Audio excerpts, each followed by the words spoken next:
saya khususkan memberi kesempatan kepada panjenengan yang sedang manekung atau juga kepada panjenengan yang bukan manekung untuk bertanya. Jadi nanti jangan sampai wah saya tidak dikasih kesempatan bertanya selama di sana. Nah malam ini saya beri kesempatan buat panjenengan semuanya untuk bertanya.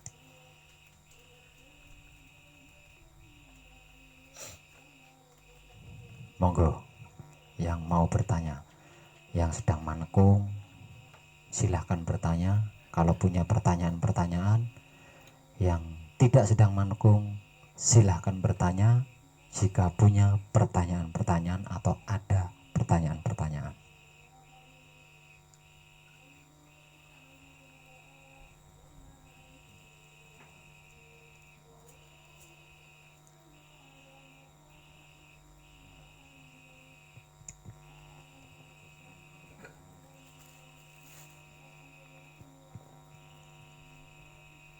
Ayo monggo.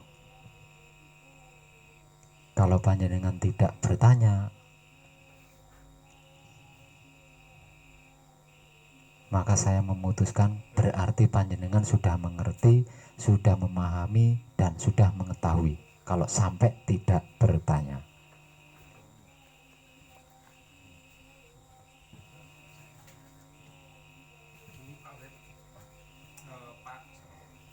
Pak Kurniadi ini kan dia stroke. iya. Jadi kan otomatis karena pembuluh darahnya tersumbat, kemungkinan Iya. dia susah menghafal. Iya. Jadi kayak papa saya kan seperti ini juga, saya kasih kunci nggak hafal-hafal berhari-hari.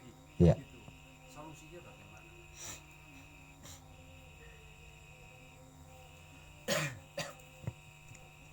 Sebentar.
Tos satu. Tos.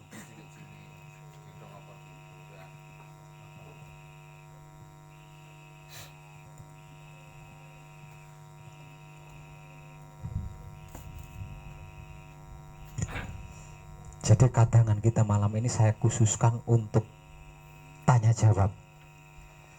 Untuk panjenengan yang sedang manekung, kalau punya pertanyaan-pertanyaan, monggo dipertanyakan karena malam ini kesempatan buat panjenengan. Untuk yang tidak sedang manekung pun sama, kalau punya pertanyaan-pertanyaan, monggo ditanyakan karena ini adalah kesempatan buat panjenengan. Malam ini saya beri waktu khusus buat panjenengan untuk bebas bertanya, khususnya tentang manekung. Selain manekung juga nggak apa-apa, monggo kalau punya pertanyaan. Monggo Mas Rudi mewakili Mas Kurniadi, monggo. Ya. Mewakili tes. Saya mewakili Pak Kurniadi. Okay. Karena dia stroke jadi penyampaiannya susah. Jadi selama ini udah beberapa hari ini dia berusaha menghafal kunci. Tapi karena stroke itu kan bagian pembuluh otak mungkin ada yang tersumbat, jadi menyebabkan kesusahan untuk menghafal. Daya ingatnya melemah. Iya. Solusinya bagaimana, Pak? Gini, sebenarnya usaha menghafal kunci itu kan terapi jiwa ya, aslinya kan terapi jiwa. Entah itu orang sehat atau orang tidak sehat, ketika dia sedang belajar menghafal kunci, maka secara otomatis dan di luar pengetahuan pribadi itu terjadi terapi jiwa. Artinya saya adalah tabib, ya setidak-tidaknya saya punya pengetahuan tentang pengobatan. Jadi tidak mungkin saya tidak memahami sikonnya Mas Kurniadi. Nah terus saya tanpa alasan menyuruh menghafal. Sementara sikon Mas Kurniadi seperti itu, berarti saya konyol kalau tidak memahami itu. Ya, yang terpenting itu Mas Kurniadi sudah ada bentuk usaha.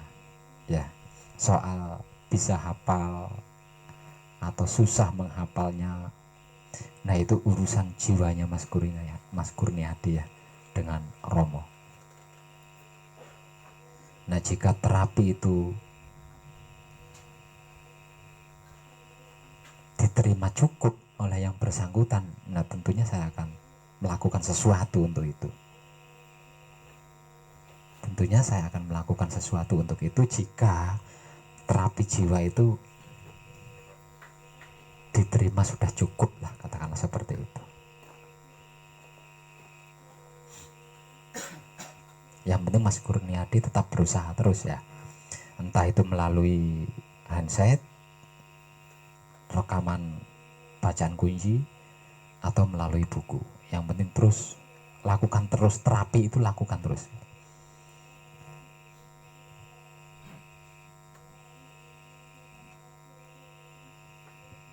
Nah nanti kalau itu sudah cukup, saya pasti akan melakukan sesuatu.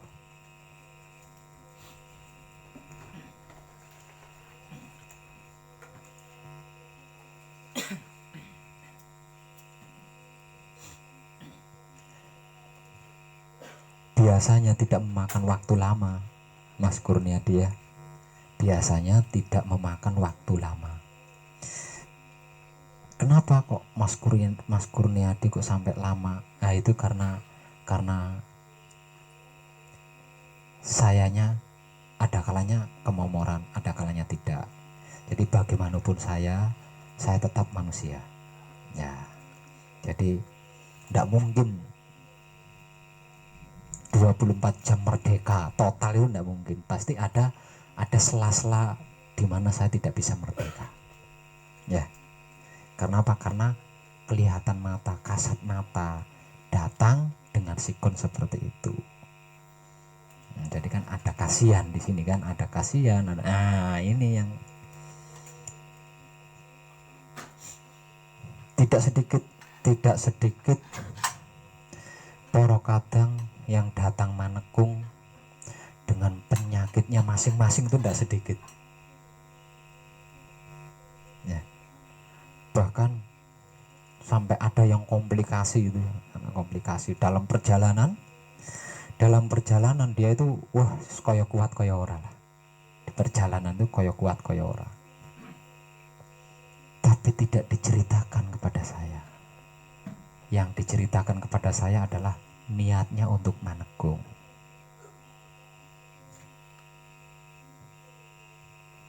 Selesai manekung, selesai pula seluruh penyakit komplikasinya. Jadi tidak sedikit para kadang kita yang datang manekung dengan membawa masalah, dengan membawa penyakit, dengan membawa dengan meninggalkan kepentingan, dengan meninggalkan urusan-urusan dan lain sebagainya, itu tidak sedikit, dan semuanya terselamatkan. Semuanya terselamatkan setelah manekung. Sebab itu saya wanti-wanti siapapun panjenengan ketika manekung, katakan tentang seputar manekung saja. Sementara lainnya tidak usah dikatakan. Karena apa? Karena tidak dikatakan sekalipun, jika manekungnya sampai di puncak, semuanya akan terungkap. Gitu loh, semuanya akan terungkap. Punya masalah apa, punya penyakit apa,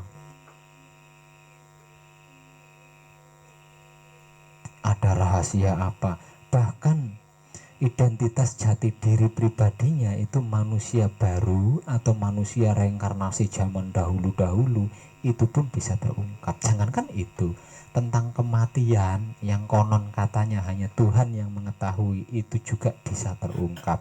Maka dari itu saya bisa mengetahui ada beberapa kadang yang sesungguhnya itu sudah habis jatah hidupnya di dunia ini, tapi karena kesadarannya ingin manekung, hidupnya itu melawan takdir, katakanlah. Hidupnya itu melawan takdir. Karena seseorang itu ingin manekung, dan keinginan manekungnya itu langsung dipraktekkan. Jadi nggak berhenti di ingin aja gitu. Begitu ingin manekung, dia langsung berangkat. Dan padahal pada waktu itu, waktu dia berangkat menuju Gubuk Jenggolomane untuk manekung, itu sesungguhnya dia sudah nggak punya jatah di sini lagi, gitu. Setelah manekung setengah bulan lebih, kalau tidak salah, setengah bulan lebih di sini,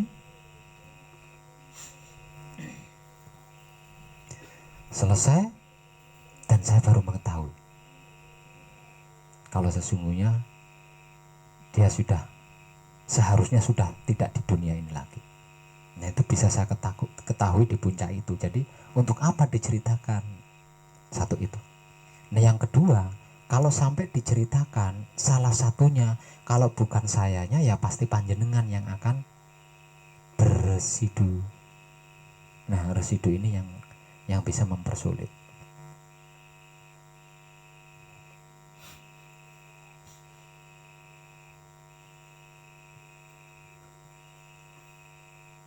Karena itu saya jelaskan, manekung adalah penyelesaian laku murni menuju suci. Tapi dampaknya mengait dunia, bahkan urusan akhirat. Jadi semua permasalahan, semua urusan itu penyelesaiannya justru ada di manekung. Tapi kalau diniati saya ingin menyelesaikan masalah, mau manekung, ini lain lagi ceritanya. Ini lain lagi. Jadi apapun masalah panjenengan, apapun urusan panjenengan, tuju saja suci. Karena lakunya laku murni, maka menujulah suci. Sementara urusan-urusan kepentingan-kepentingan dan bla bla bla itu tadi, nggak usah diniatkan, itu bukan tujuan gitu. Itu bukan tujuan, jadi jangan dikatakan gitu. Karena itu bukan tujuan, maka katakanlah tujuannya saja. Incarlah tujuannya saja, yaitu suci. Nah, ketika kita berhasil mencapai suci, selesai semuanya gitu. Itu otomatis selesai semuanya.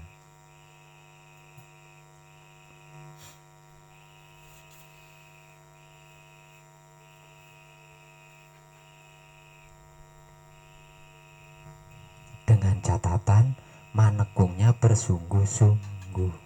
Jangan bermain-main dengan manekung.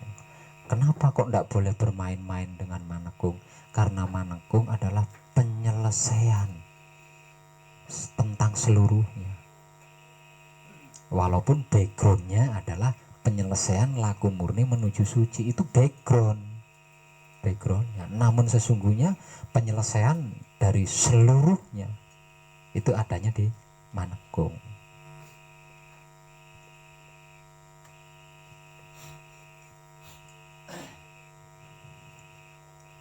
Dan tidak sedikit gitu. Tidak sedikit kadang kita yang ingin manekung ya, karena saya memberi informasi tanpa tedeng aling-aling melalui banyak video di YouTube, artinya kan tidak sedikit yang bisa mengerti, yang bisa memahami, yang bisa mengetahui manekung itu apa dan bagaimana. Itu kan nggak sedikit yang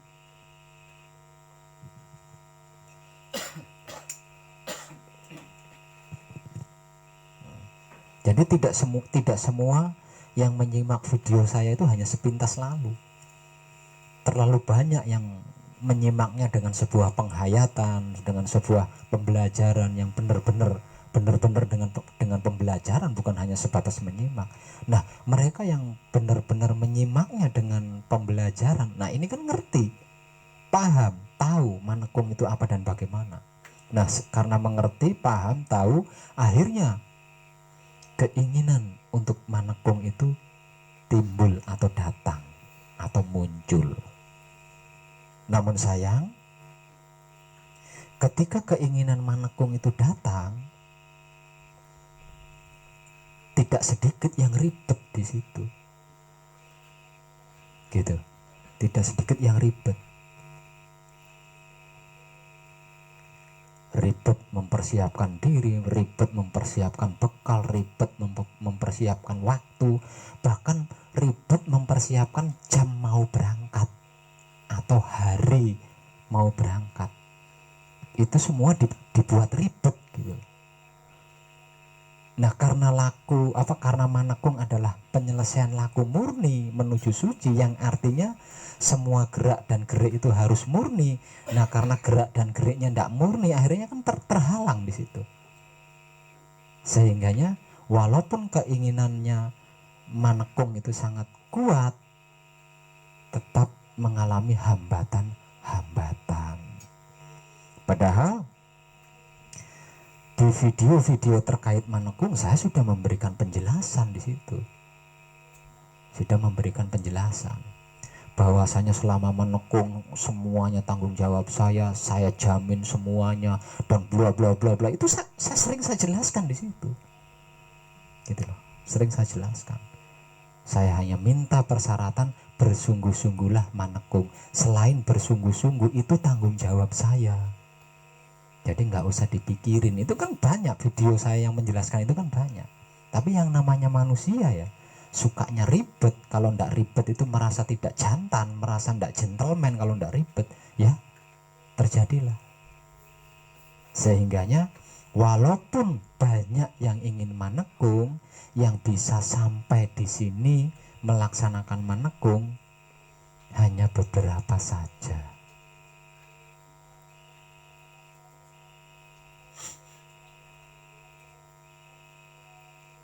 Bahkan ada yang bertanya kepada saya, apakah di sana Pak Web menyediakan ruangan untuk istirahat? Itu ada yang bertanya sampai seperti itu ada. Jadi lucu gitu. Padahal tidak kurang-kurangnya saya memberikan informasi terkait manekung, itu prosesnya, bahkan sampai ke proses-prosesnya, sampai aturan-aturannya itu sudah saya informasikan.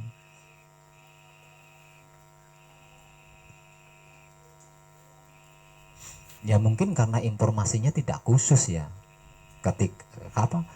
Informasinya saya jadikan bahan kadangan. Jadi ketika kadangan seperti ini kan ada yang bertanya, Pak Web begini bagaimana? Saya jawab begini. Nah itu, padahal itu kan ya informasi terkait manekung.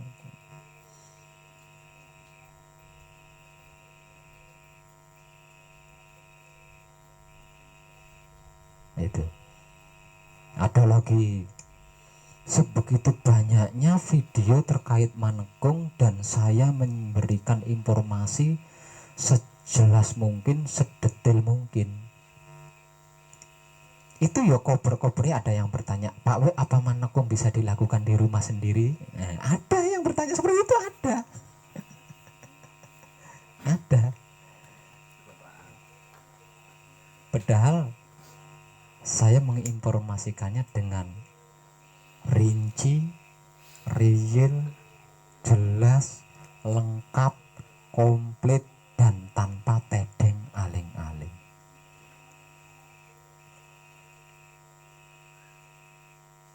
Sehingga kesimpulannya manekung adalah panggilan. Jadi manekung itu bukan pilihan, tapi manekung itu adalah panggilan. Betapapun seorang putra kekudangannya Romo ingin manekung, kalau Romo belum memanggil, ya tidak akan bisa berangkat. Ada saja kendalanya. Nah, sedangkan bagi putra kekudangannya Romo yang sudah nyampe di sini, kok belgedes beh. Ya. Ada juga putra kekudangan Romo yang sampai udah nyampe di sini. Setelah sampai di sini ya menyaksikan ada banyak kadang yang sedang manekung, tanya jawab tentang manekung. Setelah selesai pulang, hanya minta restu kemudian pulang.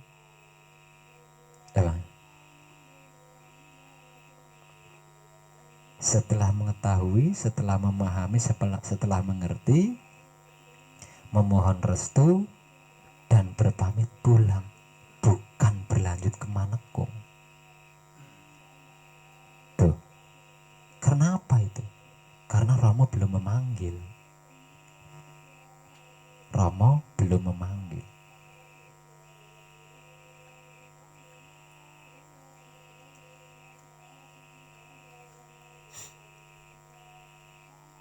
Jika manekungnya serius, manekungnya bersungguh-sungguh,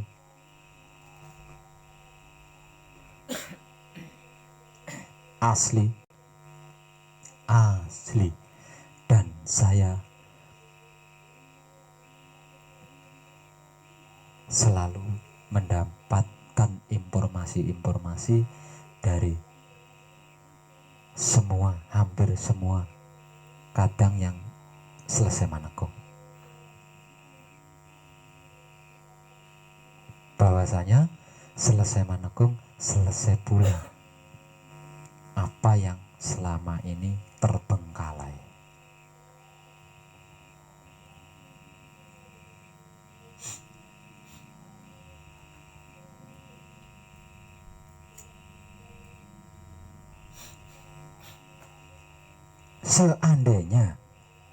Seandainya ada yang tidak terselesaikan, seandainya ada yang tidak terselesaikan, solusinya bagaimana Pak Wib? Kan saya setiap putra kekudangan Romo selesai menekung, saya memberikan cindera mata atau tanda mata atau kenangan berbentuk buku yang aslinya itu berwarna putih, tapi ada yang motokopi tapi sampulnya diberi warna kuning. Ada aslinya, memang sengaja saya beri sampul berwarna putih karena saya sudah terlanjur menjelaskan buku putih gitu. Jadi nanti kalau ada yang sampulnya ndak putih kan dia ndak ngeh, katanya Pak Wib buku putih, saya belum punya ya buku putih, nah gitu. Makanya selalu saya beri sampul putih karena saya sudah terlanjur memberikan informasi bahwa buku itu bersampul putih. Nah di situ kan ada banyak contoh-contoh gitu.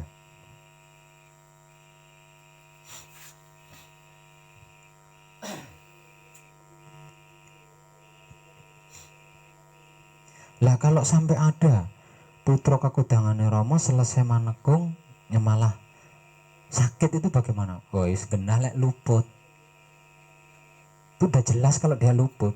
Kalau tidak melakukan luput, kalau tidak luput tidak mungkin.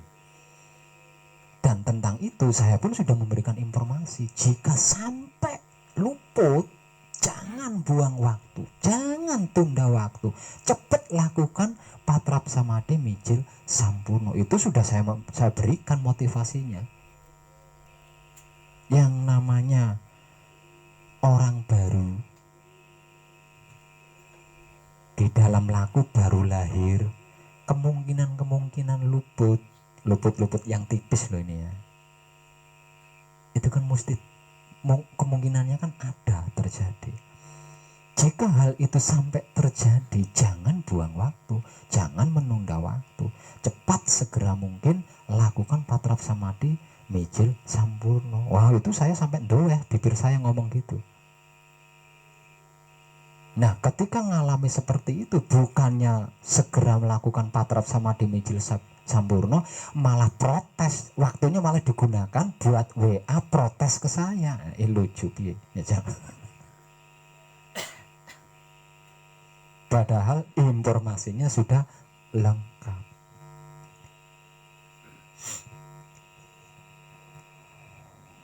Nah gitu.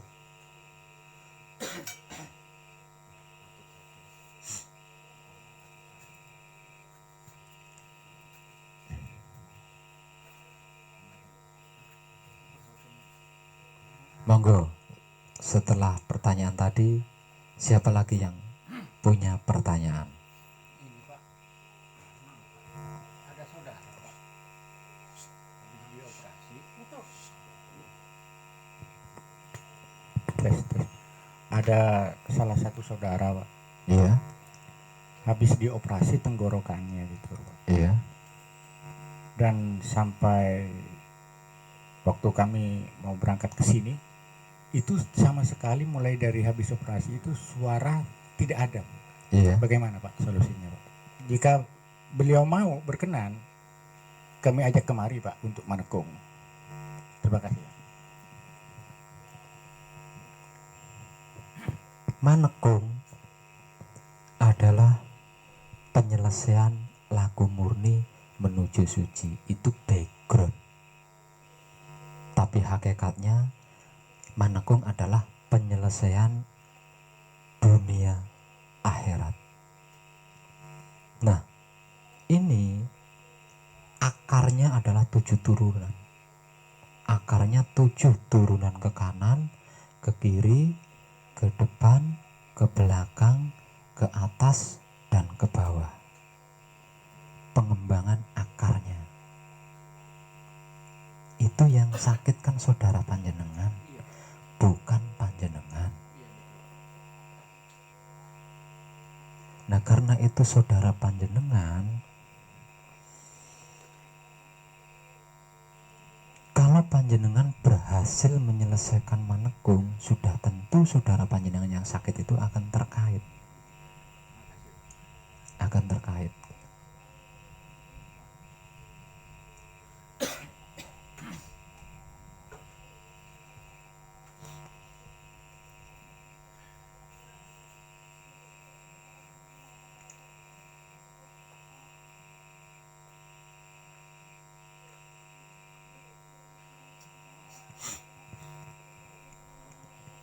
Ketika kita manekung dan selama kita manekung,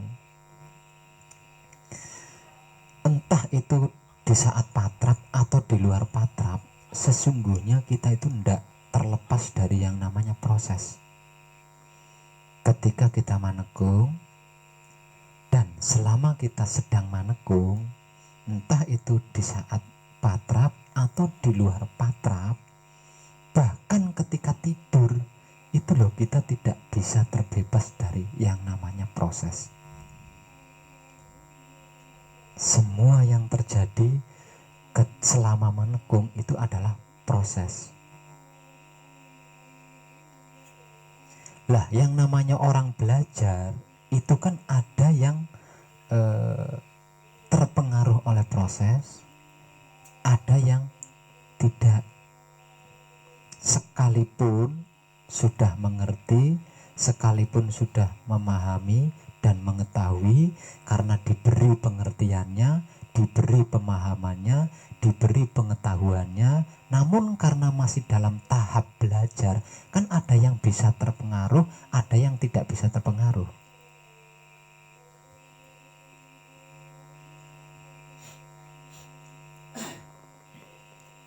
Kira-kira gitu nggak?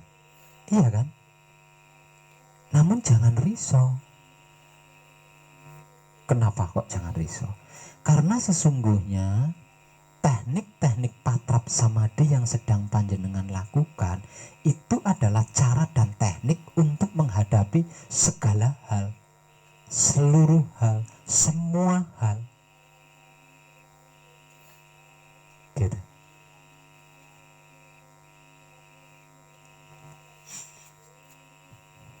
Jadi ketika panjenengan melakukan patrap samadhi, sesungguhnya panjenengan sedang berlatih dan melatih mengarahkan kesadaran panjenengan untuk menuju ke hanya satu titik saja.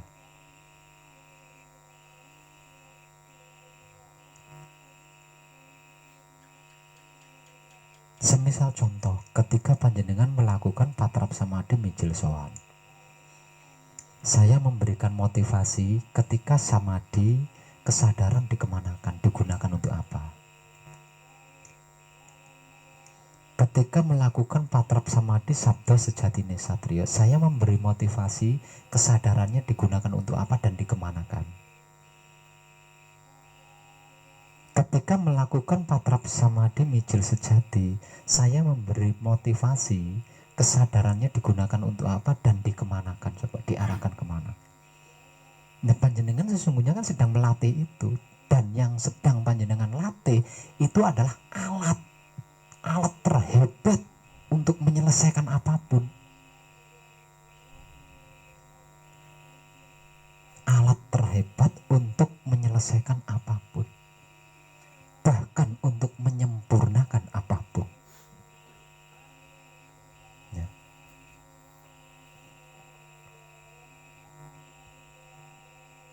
Jadi kalau di dalam manekung sampai ada proses yang mempengaruhi, yang berhasil mempengaruhi kemurnian manekung, nah itu kan bisa digunakan.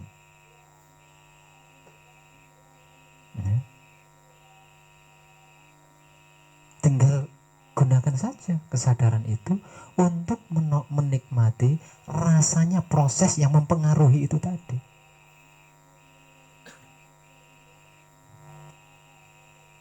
Kan gitu. Dulu saya memberi motivasi kan seperti ini. Di luar patrap, ketika sedang beristirahat, hindari pembicaraan-pembicaraan yang tidak ada kaitannya dengan wahyu pancagaib.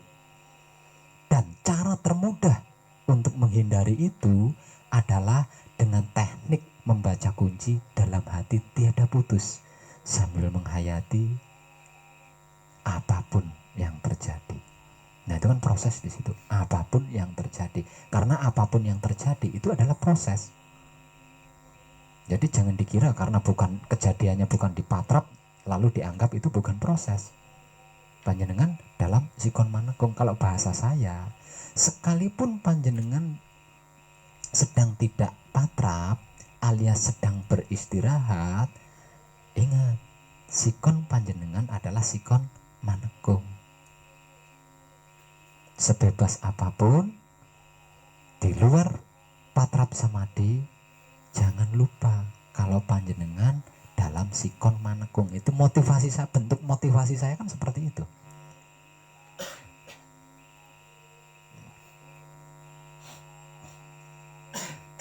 Satu itu. Yang kedua, apapun yang masuk ke dalam diri kita, apapun yang hendak dimasukkan ke dalam diri kita atau yang masuk ke dalam diri kita, sempurnakanlah dengan kesadaran rasa, cinta kasih sayang, hidup atau romo. Dan kedua hal itu ada tertulis di 2 lembar kertas yang saya tempelkan di dinding. Itu motivasi saya kan seperti itu. Ya. Kalau panjenengan bisa teliti jeli, terlalu gampang menangkap bahasa saya, itu terlalu gampang. Artinya yang saya tulis di kertas ini bukan berfungsi hanya untuk makanan, minuman, rokok saja. Ketika ada salah satu proses berhasil mempengaruhi panjenengan, berarti kan proses itu masuk ke dalam diri panjenengan. Lah ya mbok ya disempurnakan.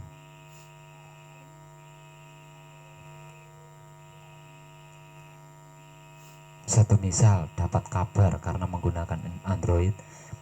Kalau kata-kata saya gini, untuk yang menggunakan Android, hati-hati, jangan sampai apa yang ada di dalam Android itu mempengaruhi manekung. Kalau merasa mampu tidak terpengaruh, silakan gunakan Android. Tapi kalau merasa tidak mampu, lebih baik dinonaktifkan. Kalau panjenengan jeli, berarti di situ kan ada proses. Nah, ketika proses yang berasal dari Android itu mempengaruhi laku kita, berarti proses itu berhasil masuk ke dalam diri kita. Karena apa? Karena yang terpengaruh kalau bukan pikiran kita, ya hati kita. Kalau bukan hati kita, tentunya syahwat kita. Lah, ketiga-tiganya itu ada di luar diri apa di dalam diri?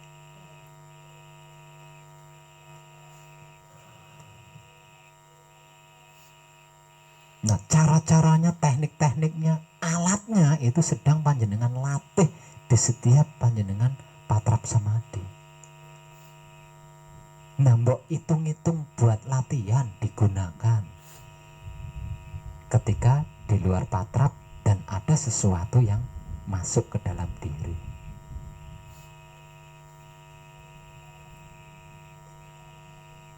Kan gitu. Misal contoh, karena merasa mampu menghadapi Android, enjoy kan? Suatu ketika klunding, Androidnya berbunyi atau nyala kalau dalam mode senyap. Dilihatnya, ketika dilihat, Pak, bokongku kena wudun. Bokong semulus ngono ki kena wudun. Nah, ini kan terpengaruh udah.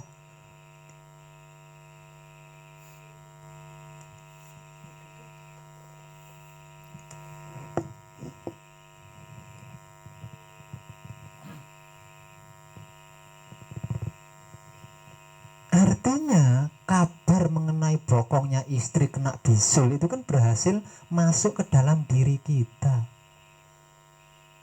Lah, ininya buat apa? Lah, terus alat yang panjenengan latih setiap kali patrap samadhi buat apa? Kok memilih terpengaruh? Ya kan? Nah, bokongnya istri yang kena bisul itu kan tinggal dinikmati menggunakan kesadaran. Lalu disempurnakan.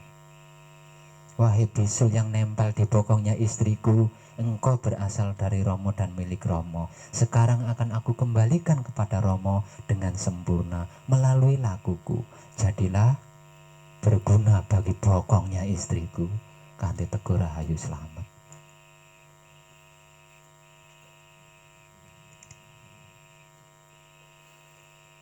Ingat, kita sedang belajar kesadaran. Kita sedang mengkaji kesadaran dan sedang melatih kesadaran. Jadi, jelilah, telitilah. Bahkan saya sering memberikan motivasi. Tidak ada sesuatu yang tidak terkait dengan kita. Tidak ada sesuatu yang itu bukan Romo, itu tidak ada. Nah, kalau tidak ada sesuatu yang bukan Romo, tidak ada sesuatu yang tidak terkait dengan kita, lalu kenapa masih terlalu banyak yang tidak terekam?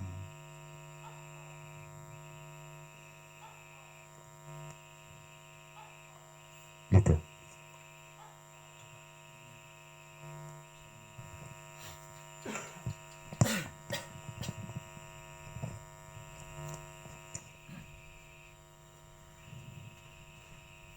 Jadi jangan dianggap patrap samadhi yang sedang panjenengan lakukan itu monoton. Jangan dianggap. Di luar tujuan suci, Sesungguhnya ketika panjenengan melakukan patrap samadhi, di situ panjenengan sedang melatih kesadaran pribadi panjenengan untuk terbiasa, agar terbiasa menuju satu titik saja. Nah, selama ini sesungguhnya tidak ada manusia yang tidak bergerak dengan kesadaran, itu tidak ada. Kecuali di saat tidur atau ketika tidur. Di luar tidur, seluruh manusia hidup itu bergerak dengan kesadaran. Tapi karena kesadarannya itu memiliki banyak arah, sehingga kesadaran itu tidak memiliki bobot, tidak mempunyai mujizat. Padahal kesadaran itulah yang bisa menjadikan apapun terkait manusia hidup. Tapi karena kesadarannya itu terbagi-bagi, satu di titik A, satu di titik B, satu di titik C, dan belum bahkan seluruh huruf itu jadi tujuan. Maka kesadaran yang mengarah di setiap titiknya itu tadi hanya secuil. Nah, karena secuil tidak berbobot. Nah, karena secuil tidak ada mujizat. Nah, untuk mengarahkan kesadaran agar terbiasa menuju ke satu titik saja, nah itu perlu dilatih. Nah, ketika panjenengan melakukan patrap samadhi, sesungguhnya panjenengan sedang melatih itu. Dan itulah satu-satunya alat dari Romo untuk berkehidupan di dunia ini. Satu-satunya alat. Tapi bisa digunakan untuk apa saja. Satu alat bisa digunakan untuk apa saja. Karena alat itu dari Romo.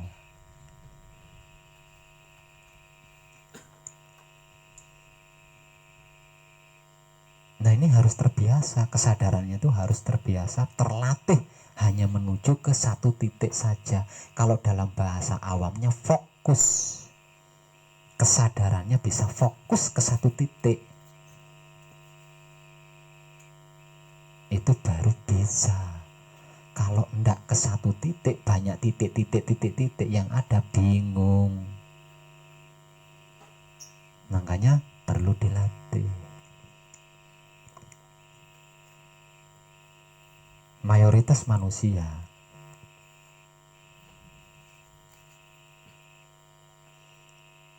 itu terbiasa ribet. Ya, terbiasa ribet, terbiasa sulit. Karena kalau ndak ribet, ndak sulit, merasa tidak gentleman, merasa ndak jantan.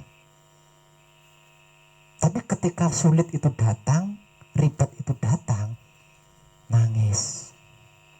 Ya, ini manusia. Manusia terbiasa di sini.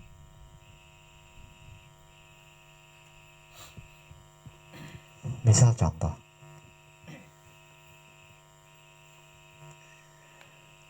saya tidak punya rokok, saya perokok berat dan saya tidak punya rokok.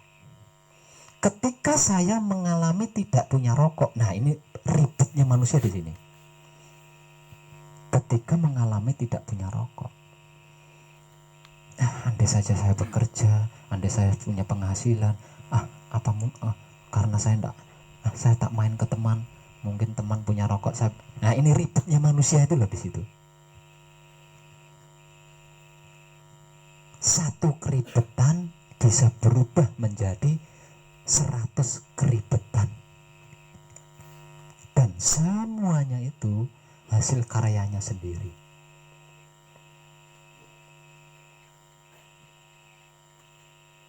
Gitu. Itu manusia modern. Kalau manusia zaman dulu tidak seperti itu. Manusia zaman dulu, khususnya manusia di eranya nenek moyang kita, yaitu Adam dan Hawa. Satu misal, melakukan perjalanan jauh dan mengalami kehausan serta tidak mendapatkan air. Sedang berjalan dan perjalanannya jauh, tidak menemukan air sama sekali. Dan ketika mengalami haus karena tidak ada air, nah orang pada zaman itu tidak berpikir di mana ya ada air. apa di pohon itu ya, kemungkinan pohon itu di bawahnya, enggak berpikir seperti itu. Karena mengalami kehausan dan tahu tidak ada air, dia akan bertengkuk lutut langsung.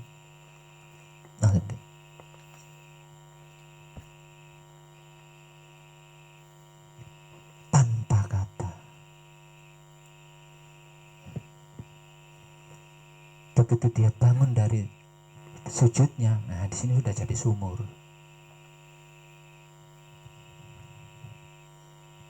Nah kalau manusia modern enggak, dibuat ribet dulu sendiri, buat ribet sampai-sampai tanah-tanah yang nyata-nyata nggak ada airnya juga dibuat rusak, digali, dicari sumbernya. Iya, ribet. Nah kita terbiasa di situ. Nah makanya kita perlu melatih kesadaran kita agar terbiasa menuju satu titik, karena kesadaran itu adalah satu-satunya alat terhebat, teristimewa dari Romo. Karena satu alat tersebut, kesadaran, bisa untuk apa saja. Nah itu sedang panjenengan latih di setiap kali patrap samadhi, entah itu di mijil sowan, di sabda sejatine satrio, atau di mijil sejati. Lah panjenengan sedang berlatih di situ. Nah kalau kesadaran panjenengan sudah terlatih di situ, nanti ketika panjenengan selesai manekung, pulang ke rumah, itu yang digunakan untuk bermasyarakat gitu. Kesadaran yang sudah terlatih itu loh yang digunakan untuk bermasyarakat, untuk berkeluarga, untuk berusaha, untuk berkepentingan, untuk bergerak dan bergerik dan lain sebagainya.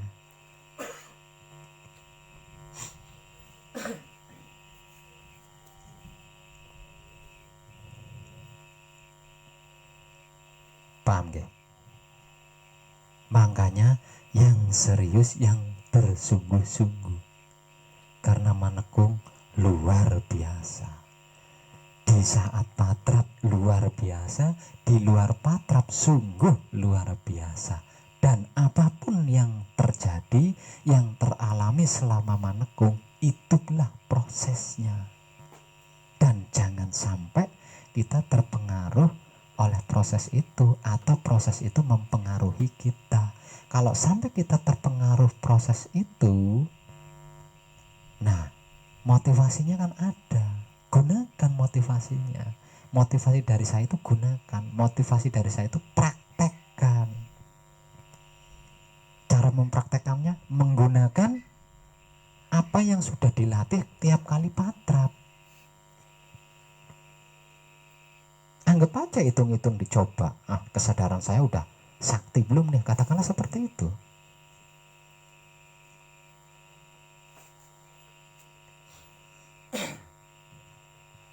Oke, ada pertanyaan lagi? Ada Pak. Ah. Ini klarifikasi dari saya. Dan jenengan pernah bilang ke saya, tanpa pemahaman, tanpa sekolah pun kita bisa segalanya dan mengetahui segalanya dan semuanya. Ini ada kadang yang bertanya ke saya dan dia membaca artikelnya jenengan. Apa iya sih Pak Web tanpa sekolah, tanpa belajar, tanpa pemahaman dia bisa segalanya? Dan kali ini ada kesempatan bertanya. Lah inilah kadangku, saya akan menanyakan langsung ke Pak Web. Dia akan menjawab sendiri. Monggo Pak Web.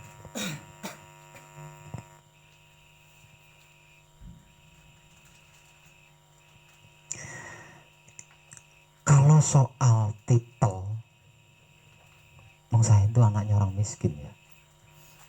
Soal titel loh ya, titel itu kan harus ditempuh melalui sekolahan kan.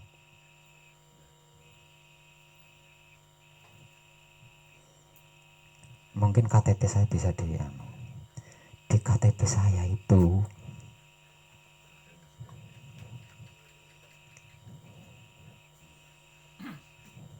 orang sekolah. Ya dulu saya kok sekolah SR itu karena ndak tamat jadi ndak bisa dimasukkan KTP. Jadi di KTP saya itu tidak sekolah. Itu sudah bukti itu. Jadi saya ndak punya ijazah model apa-apa, itu saya nggak punya. Pelajaran yang saya lakukan hanya ilmu-ilmu kesaktian, ilmu-ilmu kanuragan, ilmu-ilmu agama pada waktu itu. Itu yang saya pelajari.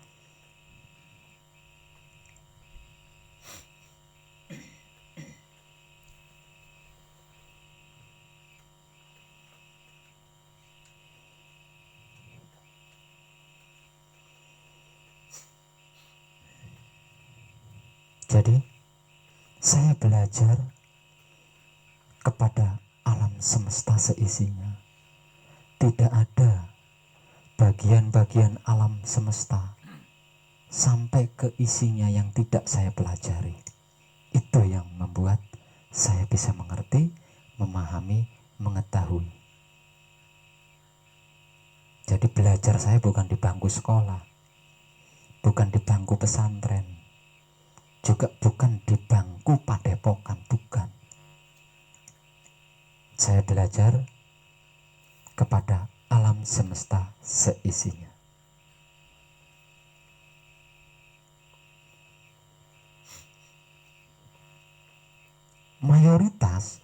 Mayoritas ilmu-ilmu kesaktian, ilmu-ilmu kanuragan yang pernah saya pelajari itu juga tidak melalui bangku. Sebagian besar itu melalui peralihan. Kalau istilah modernnya itu ditransfer, istilah modernnya itu. Jadi secara spiritual kekuatan guru saya itu dimasukkan ke dalam diri saya. Jadi tidak melalui menghafal bacaan-bacaan mantra terus, tidak seperti itu. Ada beberapa yang memang ada, beberapa yang melalui menghafal bacaan, terus melalui lelaku itu ada.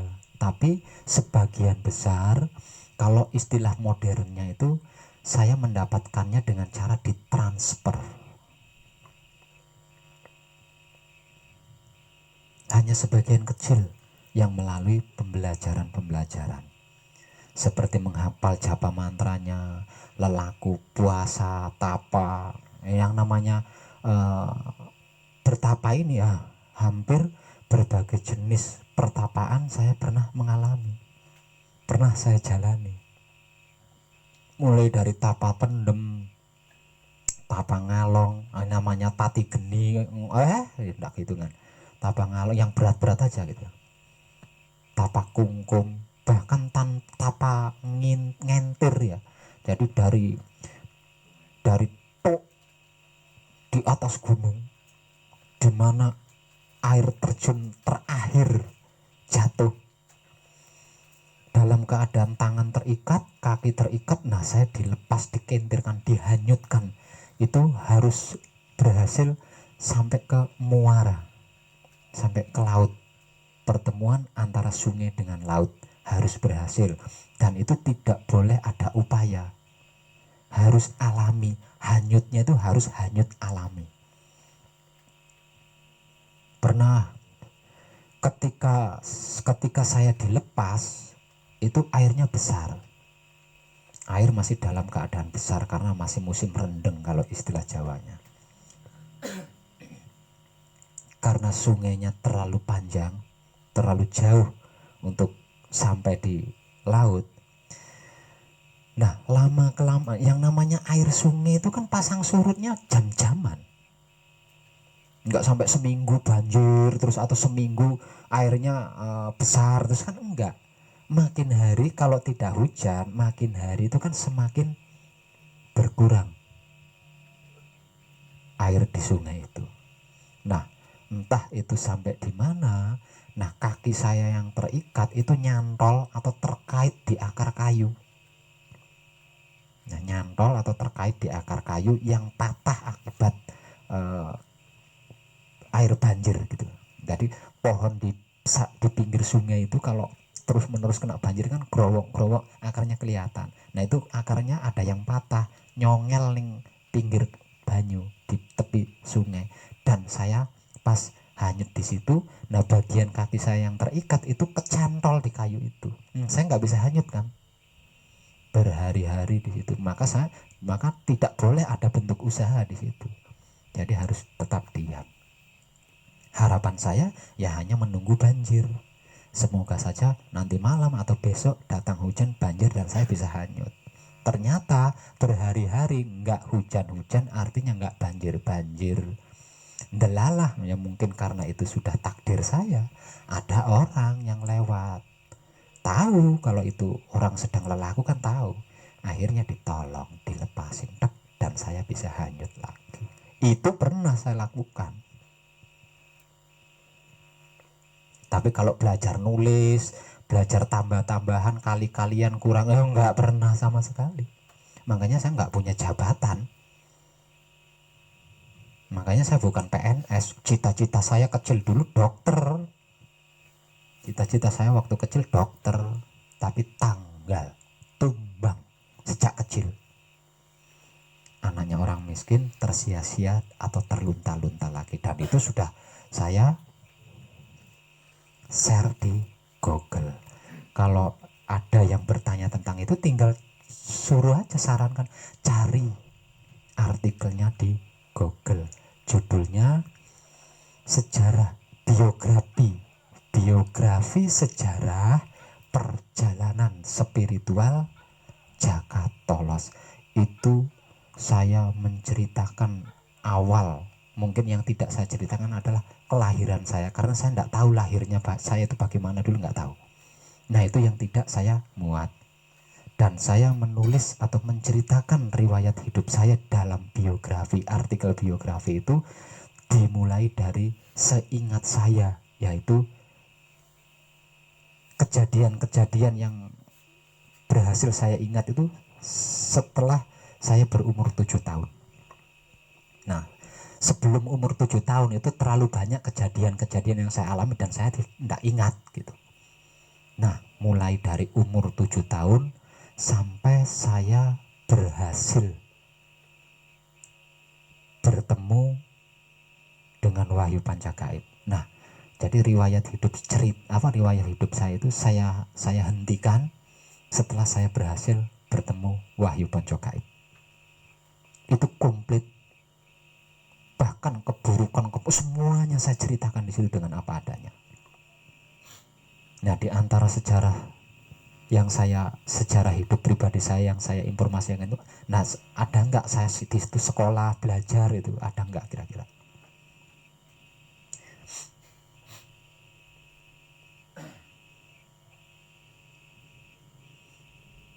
Tapi kok bisa ngetik? Nah ini saya belajar kepada alam semesta seisinya. Soal saya menguasai komputer, ya tetap istilahnya belajar ya, tapi saya belajarnya di alam semesta seisinya gitu loh, bukan melalui sekolahan atau kursus dan lain sebagainya, bukan gitu. Ketika itu saya sedang melakukan manekung di wilayah Brebes. Kebetulan tempat yang saya jadikan untuk manekung itu adalah kepala sekolah. Seorang kepala sekolah dan memiliki keahlian servis komputer. Jadi di luar kegiatan sekolah, dia memperbaiki komputer-komputer rusak. Setiap di luar samadhi, saya memperhatikan. Saya perhatikan, saya lihat.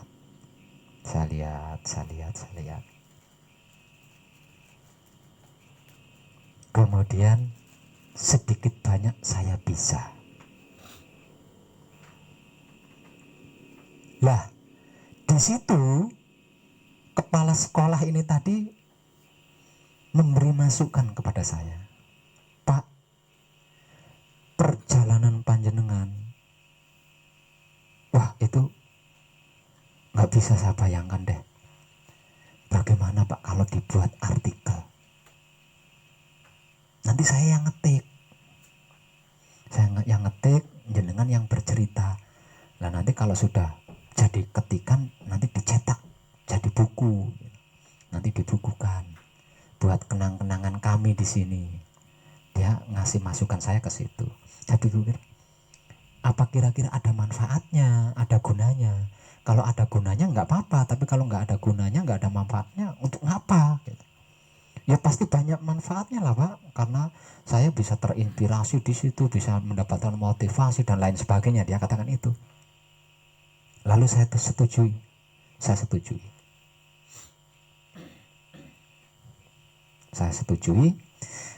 Dia pun mulai mengetik tentang cerita-cerita yang saya ceritakan terkait perjalanan hidup saya. Nah, suatu ketika dia berangkat sekolah, komputernya tidak dimatikan. Nah, di situ karena saya pernah melihat kepala sekolah itu ngetik, kan saya tahu caranya nekan tombol-tombol itu dan lain-lain, kan saya tahu. Nah, karena komputernya tidak dimatikan dan dia sedang berangkat ke sekolahan, nah akhirnya saya coba-coba. Karon derdek ini gemetar, engkau rusak porayo, nanti rusak enggak komputernya. Jadi satu tombol itu cenil, iya, enggak mikir cenil, iya, terus gitu. Nah itu telaten saya dulu, terus. Nah karena saya berkesadaran di situ, tidak ada satupun yang lepas dari rekaman saya. Pertama cenil, sekarang 10 jari bro, padahal saya tidak pernah kursus komputer. Nah kepala sekolahnya begitu tahu, pernah suatu ketika ya, karena ini biografinya kan udah separuh, sudah jadi separuh. Pulang, saya berhasil mengetik apa yang saya batin, apa yang saya pikir, itu 21 lembar, tapi masih dalam komputer. Itu kalau di print kan jadinya 21 lembar. Gumun uangnya. Pak, jenengan bisa ngetik? Nah jenengan sing ngajari aku. Ora kapan? Nah itu. Jadi apalagi kalau ada orang datang nyervis komputer kan, nyervis komputer. Nah saya pas kebetulan di luar waktu samadhi. Nah karena satu rumah kan tahu, saya perhatikan. Itu yang punya komputer kan cerita, ini kerungan ini masalah gini. Nanti dia apa kepala sekolahnya udah ada. Oh sing nek masalah iki sing diganti iki, oh sing iki ini. Gitu.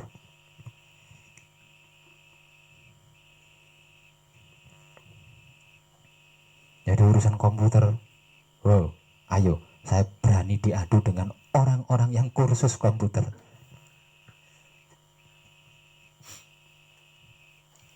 Nah bermula dari situ terus saya dibuatkan akun internet. Bah, bagaimana kalau pengetahuan panjenengan, pengalaman panjenengan dipublikasikan, karena kemungkinan besar orang-orang di luar sana membutuhkan motivasi, membutuhkan inspirasi dari orang-orang yang bla bla bla. Manut, saya manut ikut. Piye mulai dari nama asli Facebooknya, mulai pertama kali itu Facebook mulai pakai nama asli. Nah itu apa namanya diketahui oleh keluarga saya di Cirebon.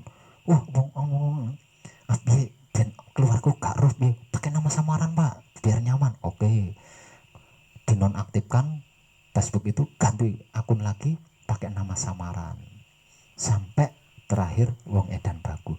Nah melalui media itu saya menginformasikan kebaikan-kebaikan, kesadaran-kesadaran, rasa cinta kasih. Nah mulai dari situ ya, akhirnya menguasai urusan internet model apa wae aku paham. Tuh, saya nggak pernah sekolah internet. Nah kok pinter bahasa Inggris? Loh, di komputer itu ada Google penerjemah, gampang. copy paste ning terjemahan. Ding, ding, ding, ding. Hah?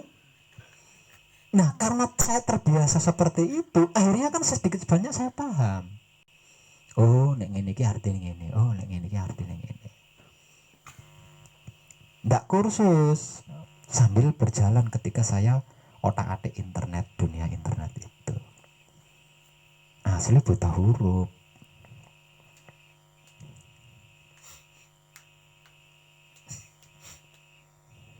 Nyarpis apa namanya, nyarpis komputer.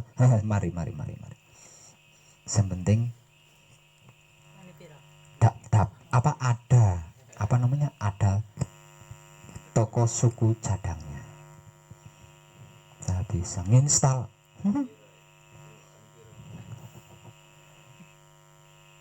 Dan itu saya hanya menggunakan kesadaran.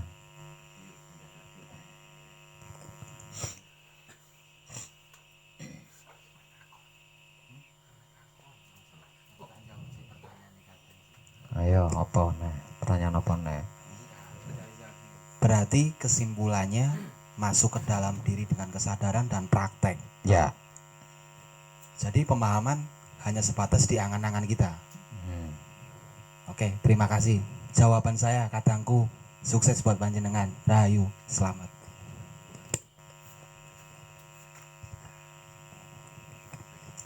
Ini Pak W mau tanya, Siap. kadang yang sudah menekung itu kan jaminannya kan nggak sakit ya Pak? Iya. Berarti kalau misalnya sakit masuk angin atau misalnya flu, itu berarti karena dia melakukan tindakan luput. Tidak. Kalau hanya flu, masuk angin, sakit kepala, ya enggak lah. Itu kan manusiawi. Maksud itu stroke, terus diabetes, kanker. Kalau cuma sakit perut mules, mencret, masuk angin, ya itu mah manusiawi. Ketika tubuh seorang putra itu melemah atau karena kecapean, bisa kemungkinannya sakit kepala, masuk angin, mencret. Dan ketika mengalami itu, jangan sekali-kali menggunakan wahyu ponco gaib. Gitu. Ini sering saya memberi contoh, ini sering. Saya sering minum bodrek, saya sering minum neormasil, itu saya sering. Kenapa seperti itu? Karena kan ini kok kadang nggak bisa sakit, ini kok sakit. Jadi mau kepastian kan. Ya, sakit yang dimaksud di sini adalah apa, penyakit berat, tapi yang penyakit namanya bagus-bagus itu loh. Penyakit zaman sekarang kan namanya keren-keren. Penyakitnya mengerikan tapi namanya keren banget. Gitu. Nah, kalau flu, sakit kepala, itu manusiawi itu. Nggak bisa, Romo aja masih seperti itu. Dan itu adalah pangobae urut yang sedang menuntun kita untuk dewasa. Artinya kowe terlalu menguras tenaga. Nah, tak wene kesel, ayo arep nganggo kunci apa arep nganggo neoramasil. Jadi kawanane.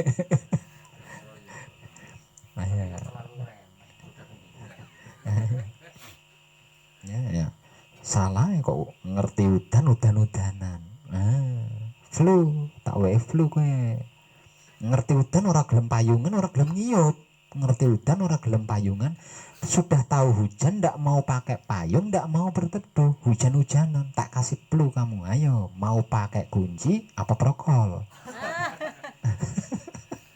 Kalau pakai kunci kena kowe. Nah, ini luputnya di sini. Nah, baru flu-nya akan menjadi itu Mas Rudi.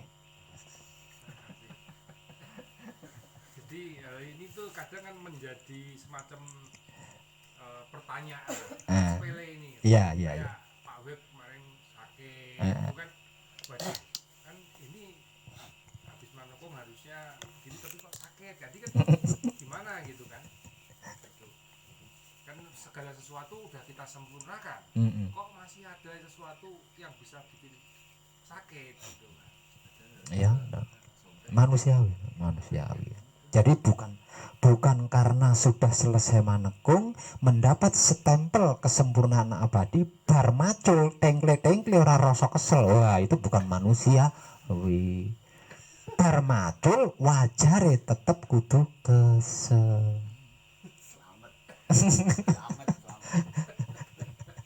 Itu. Wah, lah gelem nemen aku lek ngono kuwi. Ya, bar macul ora krasa kesel tetep koyo ngene wae. Wis aku tak buruh wae. Lah ora ndek kesel.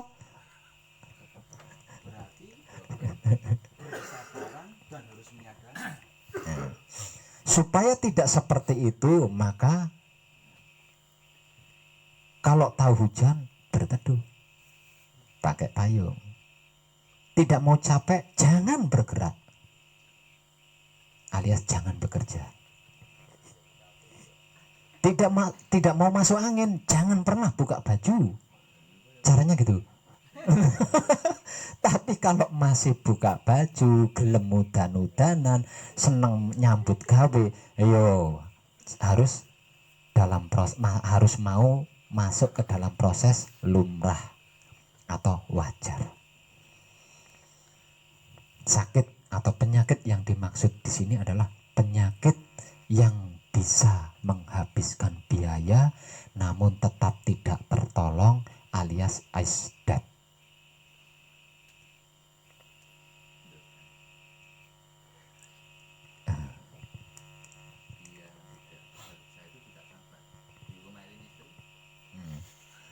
Itu namanya DR. Ada pertanyaan lagi?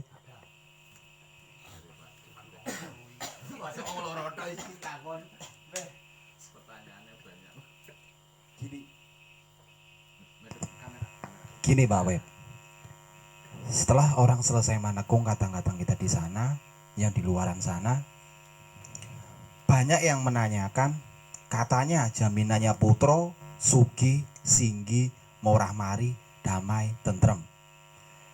Dan banyak menyimpulkan gagal paham, dalam artian sugi, singgi, murah mari itu. Dan dia hanya berpikir bahwa sugi itu adalah kekayaan. Saya minta penjelasan dari Pak Web, bagaimana dan sikapnya harus seperti apa untuk menyikapi sebuah pertanyaan seperti itu. Kalau ada kadang yang sudah selesai manekung berpikir seperti itu dan bertanya, apalagi sampai bertanya ya, berpikir seperti itu apalagi sampai bertanya seperti itu, berarti selama manekung dan kadangan dengan saya itu kedua telinganya disumpeti nganggo kapas. Kedua telinganya itu dibunteti nganggo kapas utawa nganggo watu mungkin.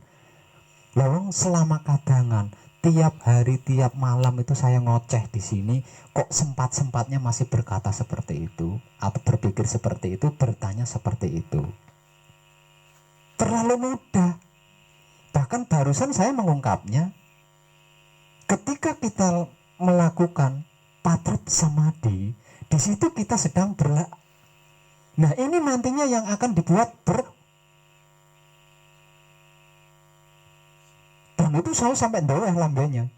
Kalau manekungnya sampai sebulan, berarti 1 bulan saya menguraikan itu, menginformasikan itu, memotivasikan itu. Lah kok masih punya pemikiran seperti itu, bertanya seperti itu, berarti selama manekung, ketika kadangan dengan saya siang dan malam di sini, telinganya disumpeti watu, mulane ndak. Ya. Satu itu. Yang kedua,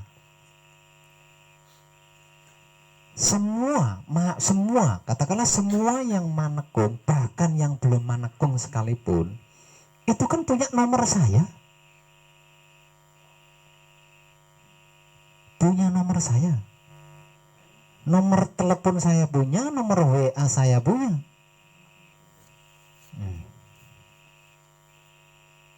Kenapa tidak bertanya kepada saya?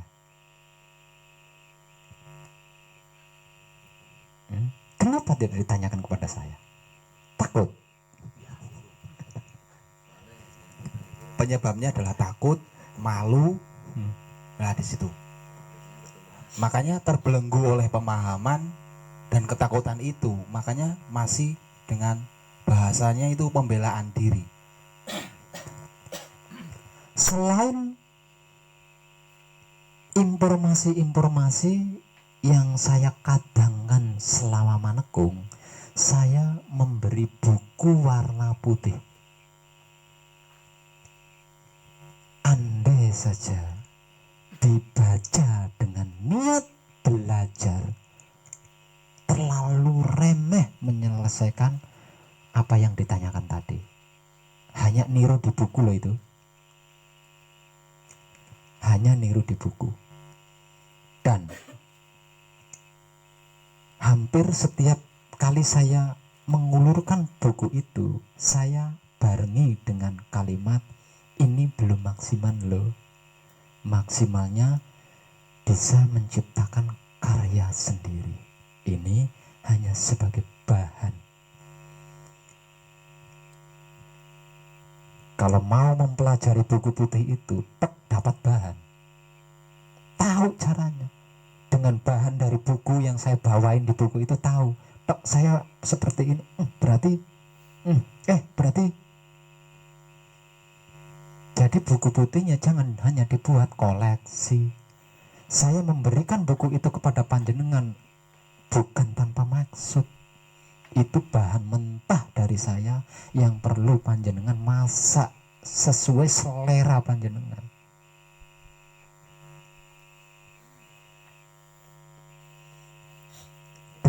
Dengan mengambil bahan dari buku putih itu aja sudah bisa itu menyelesaikan apa yang ditanyakan tadi. Apalagi sampai menggunakan kesadaran yang sudah dilatih selama menekung. Terlalu kecil. Terlalu kecil.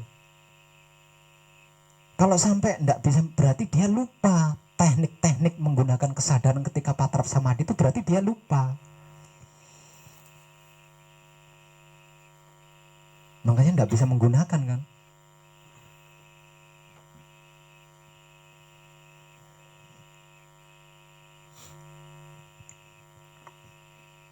Itu benar.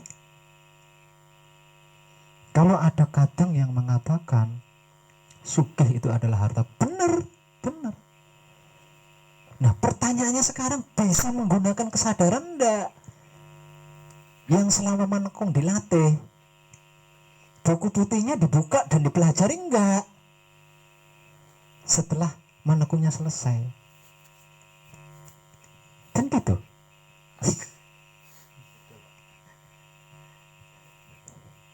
Hakikatnya memang bukan tentang uang dan harta benda, bukan. Tapi kalau diartikan ke situ bisa. Asalkan kita bisa menggunakan kesadaran itu tadi, seperti ketika melakukan patrap samadhi sewaktu menekung. Kan tadi sudah saya katakan, itu satu-satunya alat paling istimewa dari Romo. Kenapa disebut alat paling istimewa? Satu alat bisa untuk semuanya. Multifungsi.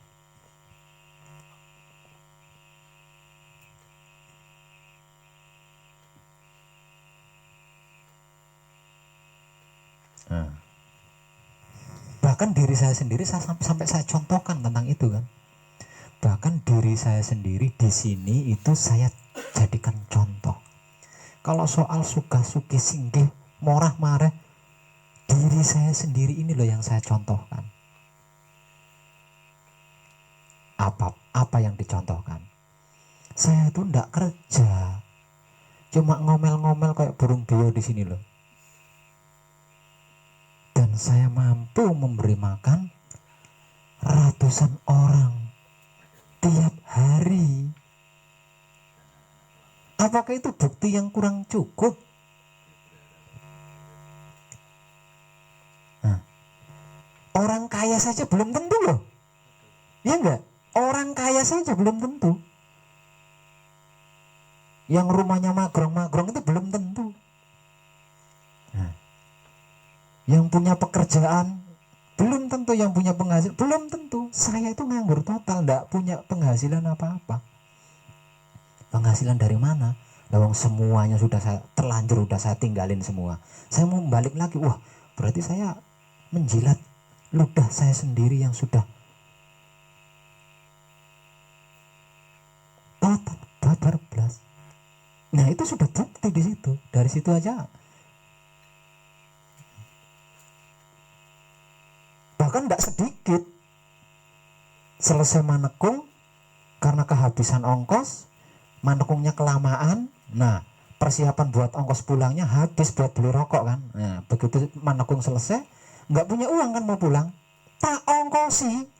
Padahal saya nggak punya pekerjaan, nggak punya penghasilan, saya ongkosi.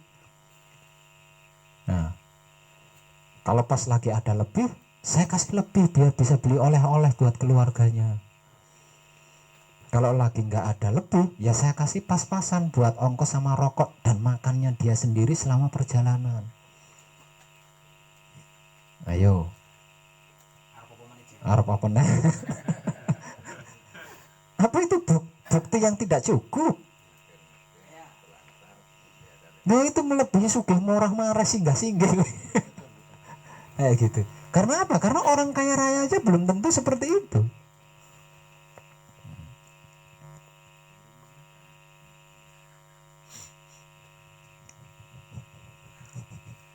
Ajal piye. Ada pertanyaan lagi? Ada satu kali lagi, Pak. Terbesit dalam inspirasi kita sendiri dan kita mengalaminya sendiri, kita ungkapkan. Lah di situ apakah ada dan kita pengalaman itu tidak ditambahi, tidak dikurangi? Apakah itu ada sifat ego, arogan dan pamrih di situ? Gini, itu terlalu gampang jawabannya. Saya kasih penggambaran gini. Saya kasih penggambaran. Suatu ketika saya melakukan perjalanan dan di antara perjalanan saya itu saya melalui bulak. Tahu bulak enggak? Bulak tadi apa, jalan di mana kanan kiri jalan itu enggak ada rumah dan sepi. Ya, bulak atau toang atau apa? Ya.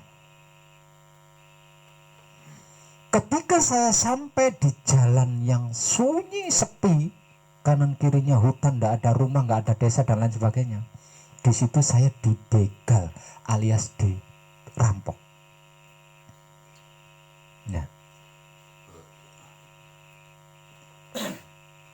Dan saya berhasil membela diri dari pembegalan itu. Jadi begalnya ini bawa senjata semua, bawa senjata tajam. Artinya jika saya sampai tidak menyerahkan sesuatu yang saya miliki, saya pasti akan dibunuh kan? Karena yang namanya begal itu pasti kejam, apalagi begalnya bawa senjata. Tapi dalam kejadian pembegalan itu saya berhasil membela diri, saya berhasil menyelamatkan diri, lolos. Suatu ketika saya berada dekat jalan itu dan ada orang asing hendak melalui jalan itu. Nah, karena saya punya pengalaman beberapa hari yang lalu ketika saya melalui jalan itu, lalu saya memberitahu kepada orang asing yang hendak lewat di jalan itu, "Mas, tolong Mas, kalau mau lewat jalan ini berhati-hatilah, atau setidaknya menunggu banyak teman, jangan seorang diri." Karena apa? Kenapa begitu Mas? Karena 3 hari yang lalu saya lewat sini Mas, pas di pertengahan jalan di mana di situ sangat sepi, saya dibegal. Untung Mas saya pernah belajar karate, karena saya pernah belajar silat, karena saya pernah belajar karate, karena saya pernah belajar ilmu kebal, saya bisa membela diri dan melawan begal-begal itu begal-begal itu kabur, Mas. Nah, jangan sampai hal ini akan teralami oleh panjenengan. Jadi kalau panjenengan mau lewat sini, nunggu banyak teman dulu, jangan seorang diri. Terkecuali panjenengan bisa bela diri, silakan. Apakah saya arogan? Menceritakan itu apakah saya arogan? Apakah saya pamrih? Apakah saya ego? Tidak ada sama sekali.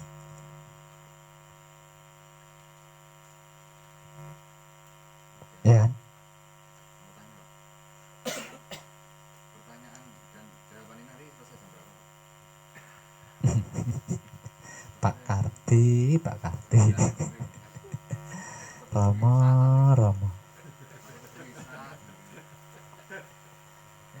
Boleh berbicara sedikit, Pak? Buat motivasi kadang yang di luar sana. Cobalah, lipatlah pemahaman jenengan, jangan kau angan-angan yang dipakai.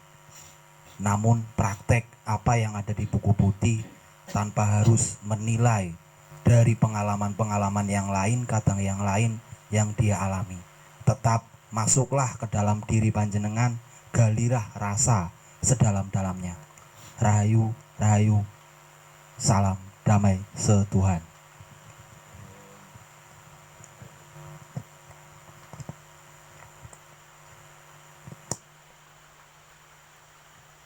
Ada pertanyaan lagi? Boleh? Hatinya sering pulang. Ya, dipertanyakan ada apa dan bagaimana? Kalau enggak itu yang penting-penting aja yang mau tanya. Kata apa penting itu? Kok mau loro tok? Dapat ditakon ini. Udah dijawab semua. Mau tanya lagi, Pak. Siap. Tolong ambilkan rokok saya. Seorang kadang yang selesai manekung, Ya.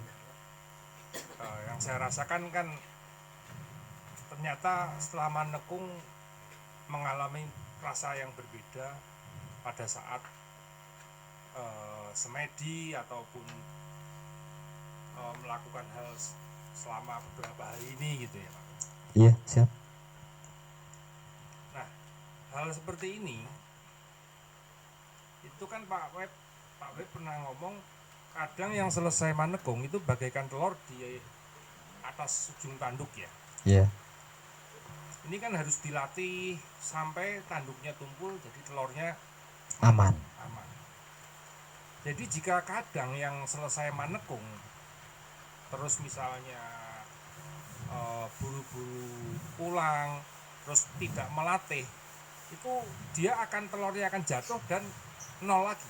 Bukan begitu. Ya, dia akan bersikon seperti telur di ujung tanduk itu. Selalu miris.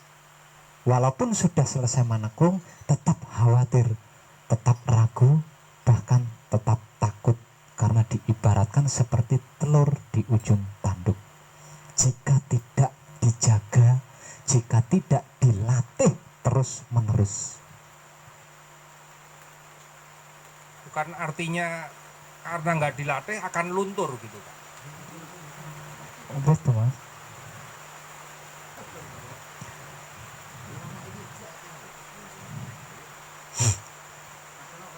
Bagaimana, Mas?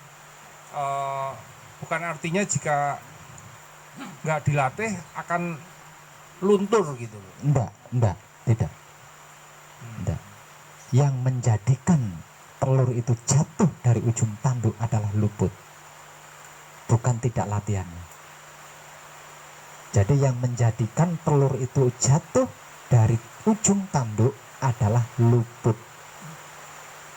Kalau tidak, selama tidak luput, selagi tidak mau mempertahankan dan melatih, dia akan selalu bersikon seperti telur di ujung tanduk.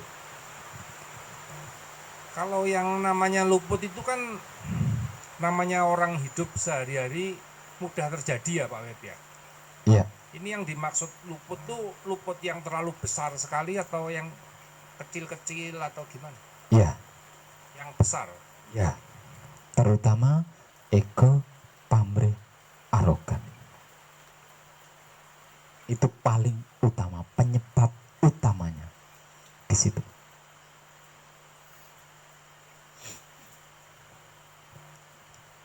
kita adalah menebar kesadaran rasa cinta kasih sayang hidup atau romo kepada apapun, siapapun, dimanapun, hingga sampai kapanpun. Nah, ini artinya meniadakan ego, pamrih, arogan. Jika itu dipraktekkan, ini akan terbebas dari anggapan-anggapan orang-orang yang menganggap kita ego, pamrih, arogan. Karena kesadaran rasa cinta kasih sayang hidup itu bukan ego, bukan pamrih, bukan arogan, apalagi dipraktekkan.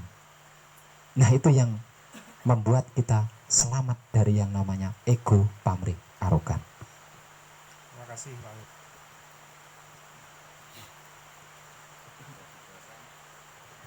Ada lagi?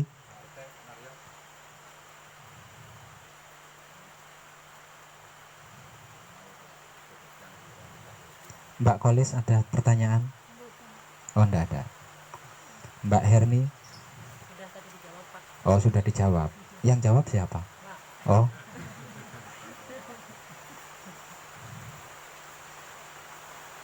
Enggak ada ya? Mungkin yang sedang manekung? Yang sedang manekung? Ada pertanyaan enggak?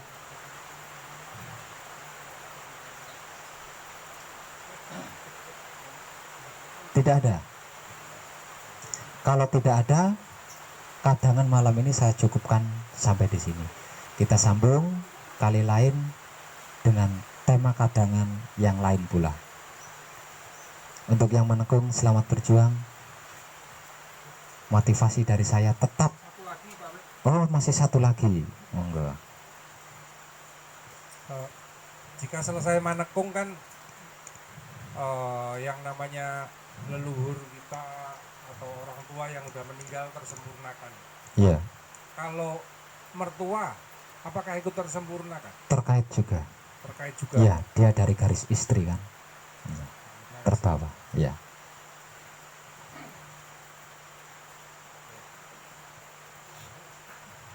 Wes, entar. Lagi mikir. Lagi mikir.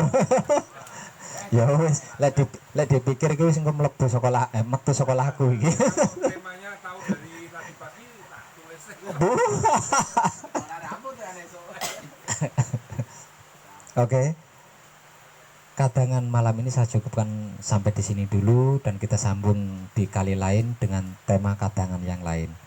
Untuk para kadang yang sedang manekung, selamat berjuang dan motivasi dari saya tetap 2 lembar kertas yang tertulis dan saya pajang di dinding ini. Untuk yang sedang tidak manekung,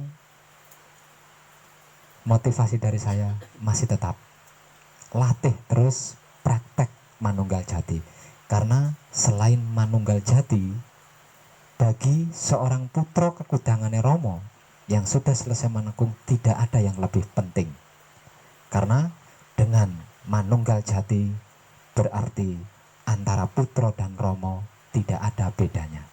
Aku adalah dia, dia adalah aku. Maka terus latih dan berlatihlah di situ. Namun patrap samadhi micil soan tetap dilakukan sebelum tidur dan patrap samadhi micil toto lenggah dilakukan sesudah tidur. Jika sewaktu-waktu merasa bersalah, merasa tidak nyaman, merasa tidak tenang, jangan buang-buang waktu, jangan menunda waktu. Segera lakukan patrap samadhi micil sampurno.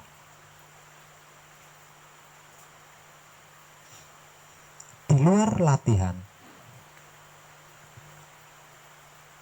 jangan pernah berhenti, jangan pernah menyerah, terus dan teruslah praktek menebar kesadaran rasa cinta kasih sayang Romo atau hidup kepada apapun, siapapun, dimanapun, hingga sampai kapanpun. Karena tidak ada cara yang lebih mudah, tidak ada teknik yang lebih baik selain menebar kesadaran rasa cinta kasih sayang Romo itu sendiri. Aji manungsa urip iku sangka ayang-ayange dhewe. apalagi dipraktekkan. Adine kang manunggal dening Gusti Allah kang tunggal. Ego pangarukan. Ya ora sa ilmune wong iku tatkalane mangucap lafaz suci kalimat tauhid. La ilaha illallah Muhammadur Rasulullah. Ora bisa manjing ing rasane, ora bisa menep ing driya. Bakal sudah berkata, Walangir kabeh sira anak putu Adam. Muga sira dadi manungsa sejati-sejatine manungsa. Manungsa sejati ateges bisa ambedakaken sifat ira tumrap jalma lan raja kaya. Tumrap manungsa lan hayawan. Yen dadi manungsa sejati iku ya bisa milah ya bisa milih. Ananging ora bisa melehake. Bisa ngakoni salah kendel rumangsa salah. Sing diarani wong sakti iku dulur. Eling dengan kata-kata indah ini. Sing diarani wong sakti iku. Sing diarani wong sakti iku dulur.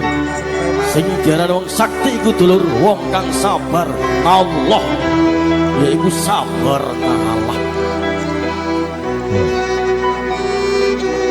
Ojo betiteten atine. Ojo ngamukan sing ajer. Sejatine manungsa iku ateges manunggaling rasa. Rasa sejati ning rasa. Rasa cipta ning rasa.